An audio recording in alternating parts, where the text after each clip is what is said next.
En 1792, el Congreso de los Estados Unidos aprobó una ley aparentemente técnica, pero que moldearía el destino económico del mundo por los siglos siguientes. Se hizo conocida como la Ley de la Moneda de 1792. A primera vista, parecía algo simple: crear una casa de moneda nacional, definir el valor de las monedas y darle a la joven república su propia forma de dinero. Pero detrás de esa medida había algo mucho mayor: el cimiento de un sistema construido sobre metales preciosos y confianza. En ese momento, el país aún gateaba como nación independiente. La Guerra de la Independencia había terminado hacía poco más de una década. George Washington era el primer presidente, y Alexander Hamilton, el brillante y polémico secretario del Tesoro, soñaba con algo ambicioso: que los Estados Unidos fueran no solo políticamente libres, sino financieramente soberanos. Hasta entonces no existía una moneda oficial. Las personas usaban una mezcla confusa de pesos españoles, libras británicas, florines holandeses y billetes privados. El comercio era un caos. Los precios cambiaban de ciudad en ciudad, y la confianza en el papel era prácticamente nula. El trauma del dólar continental, emitido durante la Revolución y que perdió todo su valor, aún estaba vivo en la memoria colectiva. Fue de ese fracaso que surgió la expresión «no vale un continental».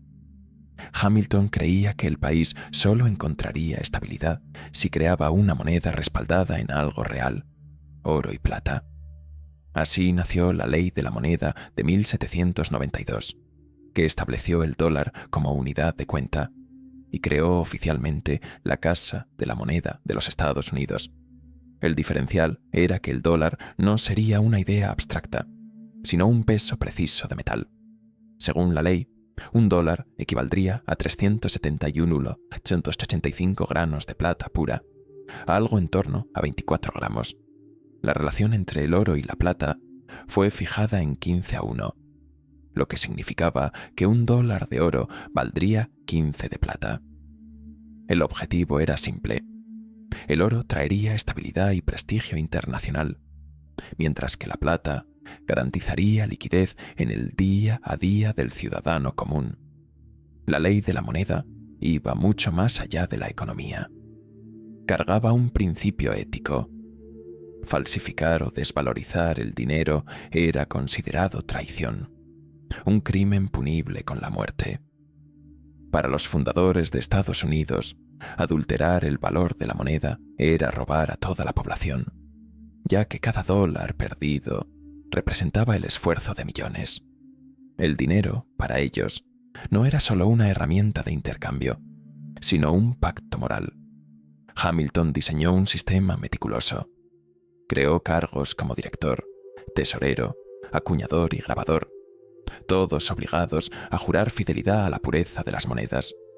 Incluso el diseño fue cuidadosamente pensado.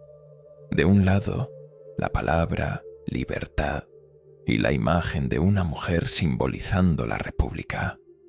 Del otro, un águila representando fuerza e independencia.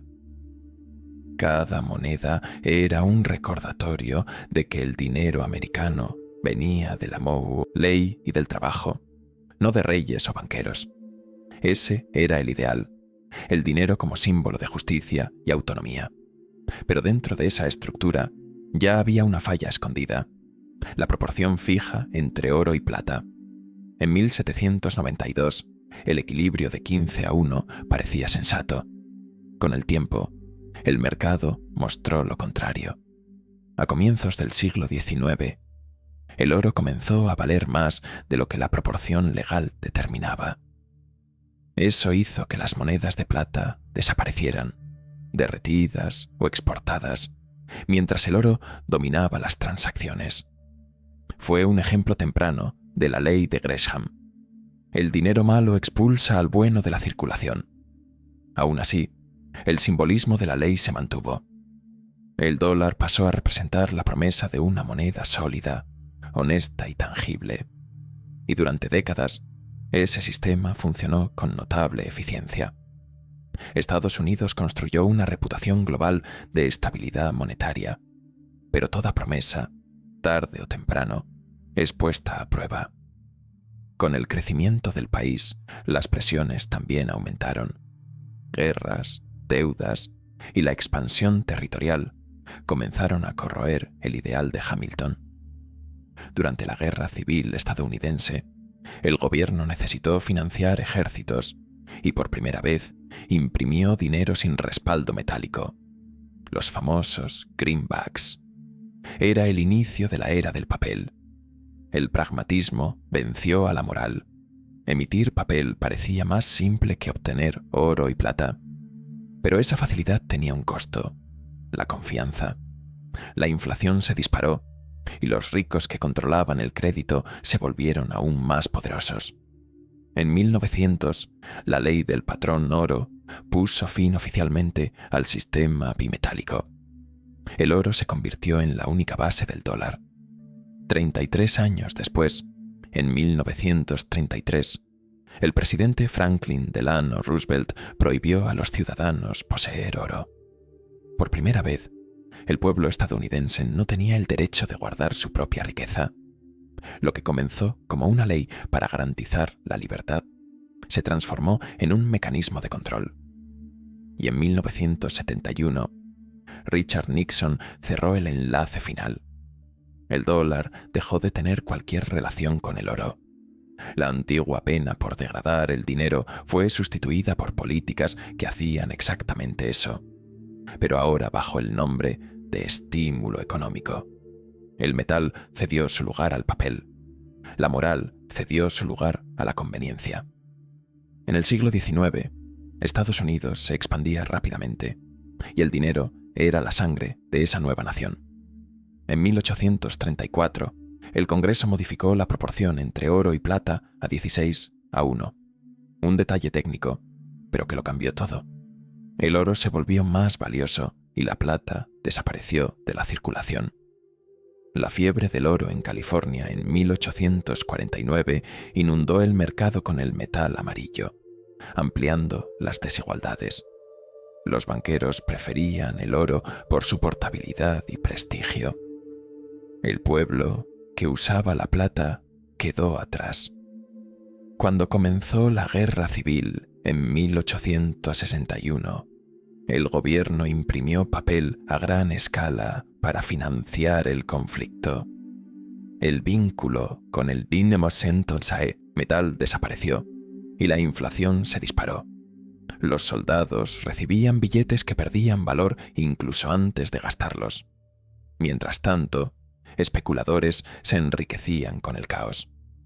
Terminada la guerra, surgió el dilema: ¿regresar al patrón metálico o continuar con el crédito en papel? Los agricultores querían dinero más flexible. Banqueros e industriales exigían oro sólido. La disputa era más que económica, era moral. Era el viejo enfrentamiento entre el ideal de honestidad y el poder financiero. Y poco a poco, el segundo venció. En 1873, el Congreso desmonetizó la plata sin alarde, sin consulta popular. El dólar pasó a estar respaldado solo en oro. El resultado fue devastador. Los precios agrícolas cayeron, las deudas aumentaron y el crédito se secó.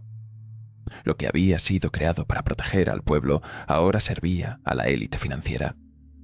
El pueblo reaccionó. Movimientos populares exigieron el retorno de la plata y justicia monetaria. En 1896, el político William Jennings Bryan denunció el sistema en su discurso histórico.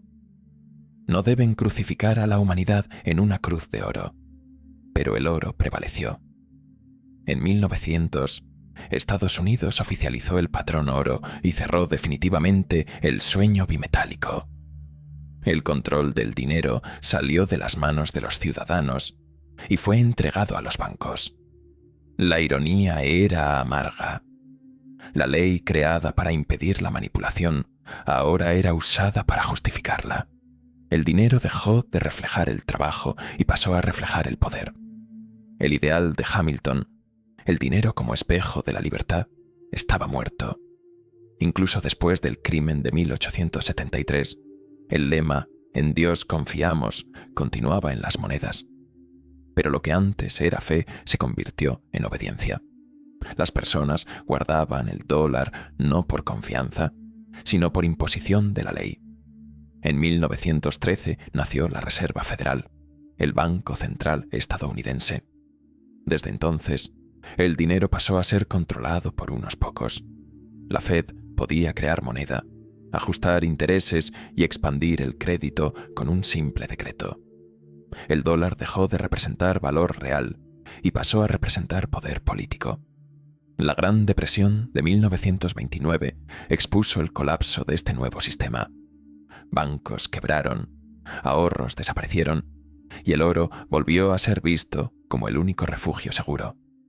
En 1933, el presidente Franklin Delano Roosevelt ordenó que todos entregaran su oro al gobierno a cambio de billetes de papel. El metal que simbolizaba libertad desde 1792 se volvió contrabando. Por primera vez, el gobierno asumió el poder de redefinir qué era el dinero. El contrato entre ciudadano y Estado fue quebrado. El pueblo perdió el derecho de decidir el valor de su propio trabajo. Después de la Segunda Guerra Mundial, Estados Unidos emergió como potencia global. En julio de 1944, el acuerdo de Bretton Woods consolidó al dólar como referencia mundial, prometiendo que cada $35 de papel podían ser convertidos en una onza de oro. Durante las décadas siguientes, el sistema funcionó, o parecía funcionar, pero el gobierno estadounidense imprimía más dólares de los que tenía oro para respaldar. La confianza comenzó a resquebrajarse. A finales de los años 60, el presidente francés Charles de Gaulle exigió convertir sus dólares en oro y envió un buque de guerra a Nueva York para recoger el metal. El gesto fue simbólico, pero reveló lo que todos ya sabían. El imperio de la confianza estaba derrumbándose. El 15 de agosto de 1971, Richard Nixon anunció el fin de la conversión del dólar en oro. La medida, temporal, se volvió permanente. El dólar se convirtió en una moneda fiduciaria basada solo en fe y decreto. Con un discurso, casi 180 años de tradición fueron borrados. El dinero, antes limitado por la escasez, pasó a ser infinito, y la libertad económica poco a poco se volvió una ilusión. Después de 1971, el mundo entró en una nueva fase. El dinero ya no representaba algo tangible. Se convirtió en una promesa basada solo en la confianza. Y como toda promesa humana, comenzó a ser abusada. Sin el límite impuesto por el oro, los gobiernos pudieron imprimir cantidades casi infinitas de moneda. A cada crisis surgía más estímulo, más crédito y más deudas. Todo sustentado por nada más que la fe en el sistema. Durante las décadas de 1980 y 1990, la economía global prosperó, pero el costo de esa expansión silenciosa fue la pérdida gradual del poder adquisitivo. El dólar, que un día fue símbolo de estabilidad, comenzó a corroerse por dentro. El dólar de 1792, definido por alrededor de 24 gramos de plata pura, hoy tendría un poder de compra más de 20 veces mayor que el dólar moderno. En otras palabras, la moneda estadounidense perdió más del 95% de su valor original. La inflación, antes considerada un signo de corrupción moral, pasó a ser tratada como algo normal o incluso necesario para el crecimiento. Economistas y políticos transformaron el robo silencioso en una herramienta de política pública. Con cada billete impreso, la riqueza se desplazaba de los trabajadores a los bancos, de los ahorradores a los deudores, de los ciudadanos al Estado.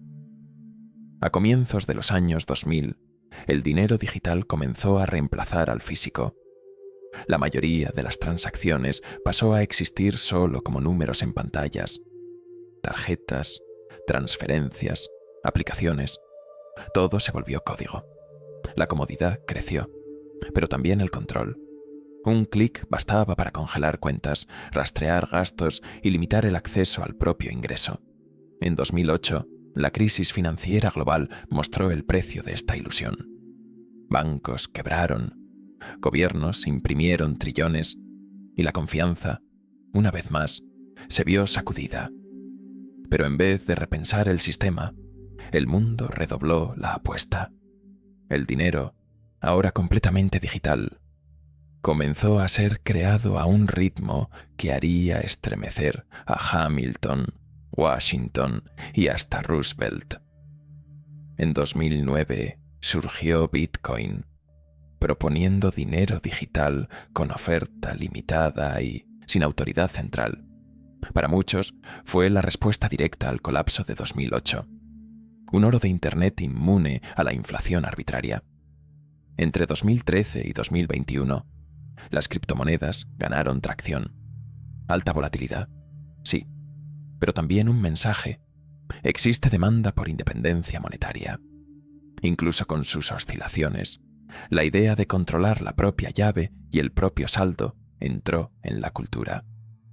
Mientras tanto, los bancos centrales comenzaron a estudiar las monedas digitales de Banco Central, las CBDCs. En teoría, prometen eficiencia e inclusión. En la práctica, permiten programar el dinero, rastrear, limitar, expirar, autorizar o negar transacciones. Ese diseño crea un dilema.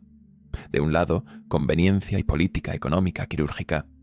Del otro, el riesgo de transformar el dinero en un permiso, no en una propiedad. Un ajuste de software podría redefinir lo que puedes o no puedes hacer con tu propia renta. Así, el debate de 1792 reaparece en versión digital. ¿Debe el dinero servir al pueblo o al poder? ¿Qué es la libertad cuando cada transacción puede ser condicionada?